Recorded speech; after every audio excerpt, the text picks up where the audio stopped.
ነገ አንድ ቀን ቀረው በጉጉት የምንጠብቀው የምንባረክበት የምንቀደስበት ብዙ በረከትን የምናገኝበት የታላቁ አባታችን የርዕሰ ባህታውያን ዓመታዊ የዕረፍት መታሰቢያ በዓል ደረሰ። እስኪ ይህንን ቪዲዮ እርሳቸውን ለሚወዷቸው በቃል ኪዳናቸው እንዲታሰሩና እንዲያውቋቸው ለምትፈልጓቸው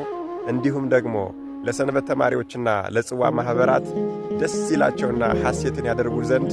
ላኩላቸው። አዎ ርዕሰ ባህታውያን የመነኮሳት አለቃ ቅድስት ሥላሴን በጀርባቸው ያዘሉ፣ ቀና ሲሉ ስሉስ ቅዱስን፣ ዝቅ ሲሉ ደግሞ እንጦሮጦስን ያዩ የነበረ አንድ ሰው የእሳቸውን ዝክር እየዘከረ ነገር ግን እናትና አባቱ ወይም ደግሞ ዘመዶቹ ሞተውበት ሲኦል ቢገቡ በእርሱ በሚዘከረው ዝክር የተነሳ እናትና አባቱንም ሆነ ዘመዶቹን ሲኦል ገብተው አውጥተው የብርሃን ከተማ የሚያስገቡ ታላቅ አባት፣ ምንም አይነት በጎ ምግባር የሌለው ሆኖ ነገር ግን የእርሳቸውን ዝክር ሲዘክር የነበረና ምን መዘከር ብቻ ሊዘክር አስቦ ንስሐ ሳይገባ ከዚህ ዓለም በሞት ቢለይ ዝክሩን ለመዘከር በማሰቡ ብቻ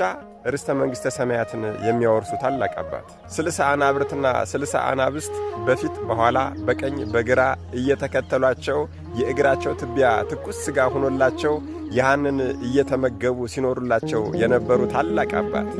562 ዘመን ሲኖሩ ምንም አይነት እህልና ውሃ ያልቀመሱ ሰማያዊ ኅብስትና ጽዋን ብቻ መልአኩ እያወረደላቸው በማሽተት ብቻ ይጠግቡ የነበረ መጀመሪያ ከእናታቸው ማኅፀን ሳይወጡ መርጧቸዋልና እዛው እናታቸው ማኅፀን ውስጥ እያሉ 10ሩን ማዕረጋት ፈጽመው የወጡ እሳቸው ራሳቸው እሳት ናቸውና በመብረቅ ላይ ሲፈልጉም ደግሞ በደመና ላይ ካልሆነም በንፋስ ላይ ተጭነው ይሄዱ የነበረ ከእናቶች ማኅፀን ከወጡት ሁሉ መጥምቀ መለኮትን የሚያክል እንደሌለ ሁሉ እርሳቸውን የሚመስል የሌለ የእኔን ግርማ አጎናጽፌሃለሁና ቅዱሳን ወዳጆችህ በሚያዩ ጊዜ ከአክብሮት የተነሳ ይፍሩ ይደንግጡ የተባሉ በዐይን ጥቅሻ 7ኛ ሰማይ ድረስ ይሄዱ የነበረ እንደዚያም ሲያደርጉ ደግሞ ሲሄዱና ሲመለሱ እሳቸው ካልፈቀዱ በስተቀር ኮቴያቸው እንኳን የማይሰማ መላእክት እንኳን መውጣት መውረዳቸውን የማያውቁባቸው ስማቸውን በመጥራት ብቻ የእሳትን ባህር የሚያሻግሩ እስከ 15 ትውልድም ድረስ የሚያስምሩ የገድላቸውን መጽሐፍ ለጻፈ ላጻፈ ለሰማ ላሰማ ላነበበ ላስነበበ እንዲሁም ደግሞ ገዝቶ በቤቱ ላስቀመጠ ርስተ መንግሥተ ሰማያትን የሚያወርሱ ታላቅ አባት በእርሳቸው በስማቸው አምኖ ለተራበ ያበላ ለተጠማ ያጠጣና ለታረዘ ያለበሰ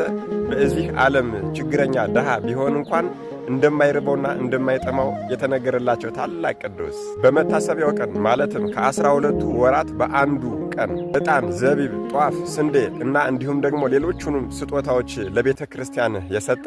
እንደ አንተ ንጹሕ ይሁንልህ ርስቱም ክፍሉም ከአብርሃም ከይስሐቅ ከያዕቆብ ጋር ነው የተባሉ ከግብፅ ወደ ኢትዮጵያ በመጡ ሰዓት አገራችን ኢትዮጵያን በአራቱም አቅጣጫ አዩዋትና ጌታ ሆይ ለዚህች ቅድስት አገር ሰው የላትምና ሰው አዘጋጅላት ባሉት መሠረት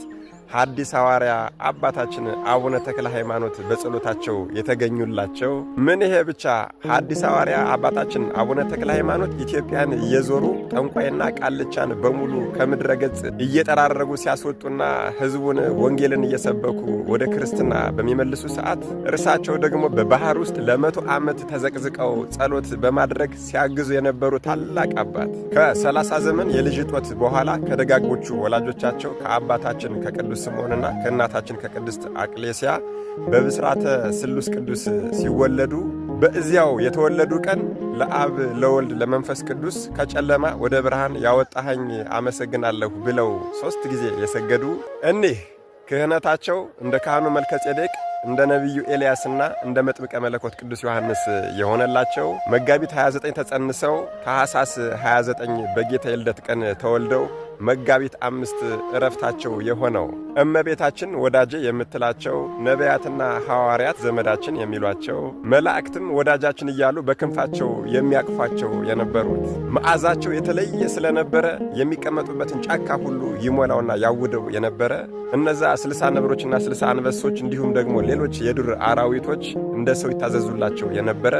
ጸሎት በሚያደርጉ ሰዓትም ደግሞ ቀጥ ብለው ቆመው አብረዋቸው ጸሎት የሚያደርጉ ለጸሎት ገና እጃቸውን ዘርግተው ቀና ሲሉ 7ቱ ሰማያት እንደ መጋረጃ ተገልጾላቸው ቅድስት ሥላሴን በአንድነትና በሦስትነት ይመለከቱ የነበረ ዮሐንስ ወልደ ነጎድጓድ፣ ዮሐንስ ፍቁረ እግዚ፣ ዮሐንስ አቡ ቀለምሲስ የተሰጠው ቅድስት ሥላሴን በአንድነትና በሦስትነት የማየት ጸጋ ለእሳቸውም ተሰጧቸው የነበረ ጌታም ከባለሟልነታቸው የተነሳ በእየቀኑ እየመጣ ይገለጽላቸውና ወዳጄ ምን እንዳደርግልህ ትፈልጋለህ? እስኪ የልብህን መሻት ንገረኝ በሚላቸው ሰዓት በሲኦል በደይን ወድቀው ያሉትን ነፍሳት በሙሉ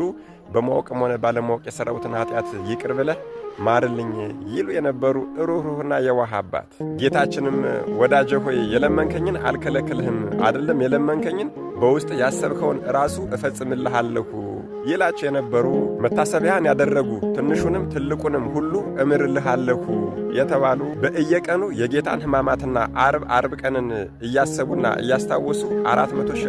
ሺህ ስግደት እየሰገዱ ቀኝ ፊታቸውን 300 ግራ ፊታቸውን 300 በድንጋይ ጥፊ ይመቱ ነበር። መድኃኔዓለም ኢየሱስ ክርስቶስም በዚህ ተጋድሏቸው የተነሳ በተወለድኩበት በተጠመቅኩበትና በተነሳሁበት በእነዚህ 3ቱ ቀናቶች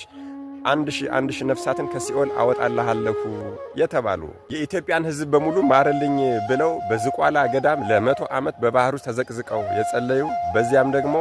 700,300 የሚሆኑ አጋንንት በፍላጻና በሱፋጭ ድንጋይ ሲዋጓቸው የነበረ ከ100 ዓመት በኋላም መድኃኔዓለም ኢየሱስ ክርስቶስ መጥቶ ኢትዮጵያን ምሬልሃለሁ ከእናቴ ከቅድስት ድንግል ማርያምም ቀጥሎ አስራት አድርጌ ሰጥቻለሁ ብሎ ቃል ኪዳን የገባላቸው እኒህ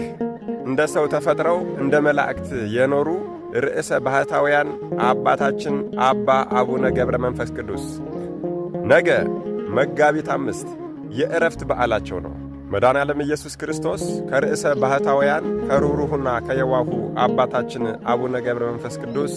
ረድኤት፣ በረከት፣ ምልጃ፣ ቃል ኪዳን፣ ፍቅር አይለየን። አሜን። ይቆየን።